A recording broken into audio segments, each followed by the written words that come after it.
Welcome to my channel study with Nandita. ছোট্ট বাচ্চারা তোমরা সকলে কেমন আছো? দেখো আজকে আমি আবার একটা নতুন ভিডিও নিয়ে চলে এসেছি।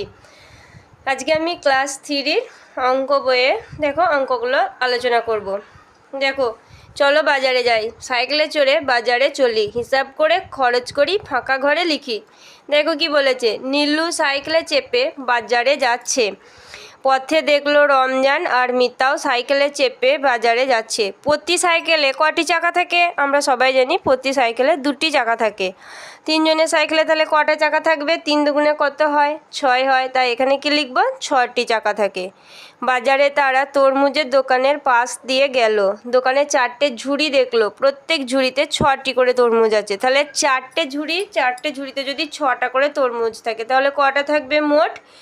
4 × 6, 4 × 6 কত আমরা সবাই জানি, তো 4 × 6 হবে 24টি তরমুজ আছে।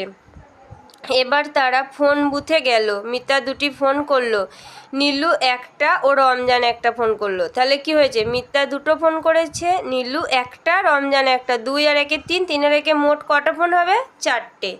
প্রতি ফোনের জন্য 2 টাকা দিতে হলো। তাহলে মোট কত খরচ হলো? 4 × 2 = 8 টাকা দিতে হলো। তারপর নীলু 4 আটি শাক কিনলো। 1 আটি শাকের দাম হচ্ছে 5 টাকা। তাহলে নীলু কত দিল? 4 × 5 = হবে 20 টাকা।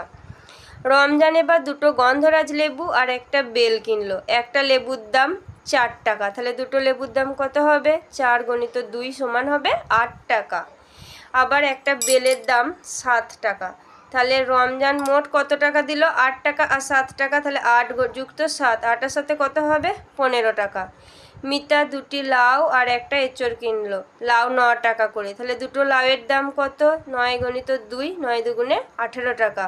মিতা একটা এঁচড় নিল, এঁচড়ের দাম হচ্ছে 17 টাকা। তাহলে মিতা মোট কত টাকা দিল? 18 আর 17 যোগ করলে কত হবে?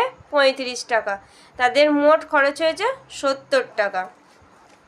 দেখো পরের পাতায় দেখো কি বলেছে, যে যোগের বদলে গুণ, কতকে কত দিয়ে গুণ করলে কত হবে? গুণফল কত হবে? 3টে 2 যোগ করলে কত হবে? 6, 3 দুগুণে 6। 3টে 5-এর যোগফল হবে 15, 5 × 3 = হবে 15।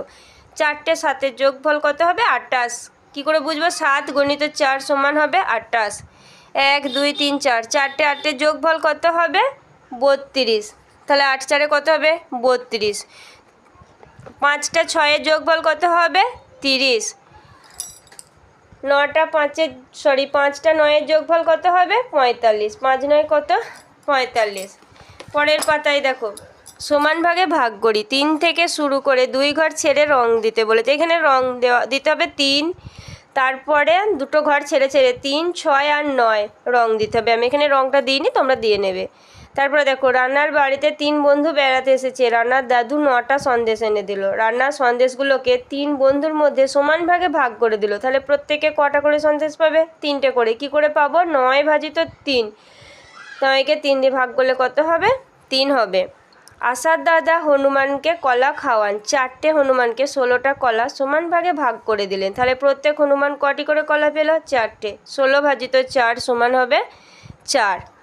চাচা আমিনাদের 5 জনকে মোট 15টা চকলেট সমান ভাগে ভাগ করে দিলেন। আমিনারা প্রত্যেকে 3টি করে চকলেট পেল। 15 ভাজিত 5 = হবে 3।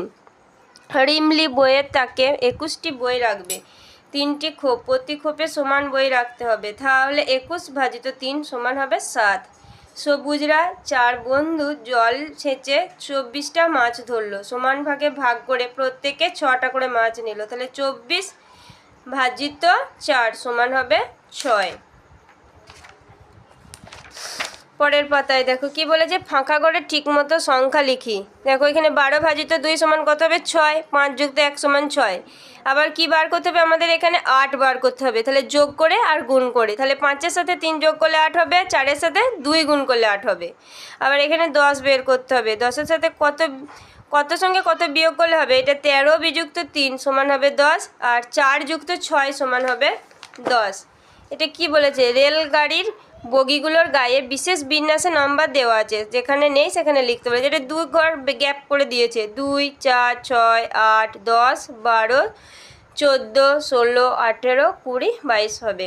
তারপরে দেখো 1 3 5 7 9 11 13 15 17 19 21। তারপরে দেখো 5 বাদ মানে বিয়োগ করে করে হয়েছে, পিছিয়ে পিছিয়ে গেছে। 50, 45, 40, 35, 30, 25, 20, 15, 10, 5, 0। তারপরে দেখো 10 বেড়ে বেড়ে গেছে, 2, 12, 22, 32, 42, 52, 62, 72, 82, 92, 102। তারপরে দেখো 3 বেড়ে বেড়ে গেছে, 3, 6, 9, 12, 15, 18, 21, 24, 27, 30, 33। তারপরে 3 পিছিয়ে পিছিয়ে গেছে, মানে 3 বিয়োগ করে করে যেতে হবে। 96, 93, 90, 87, 84, 81, 78, 75, 72, 69, 66। আজকের ভিডিওটা এই পর্যন্তই। পরবর্তী ভিডিওতে আমি পরের পাতাগুলো নিয়ে আলোচনা করব। Please like, comment and subscribe my channel.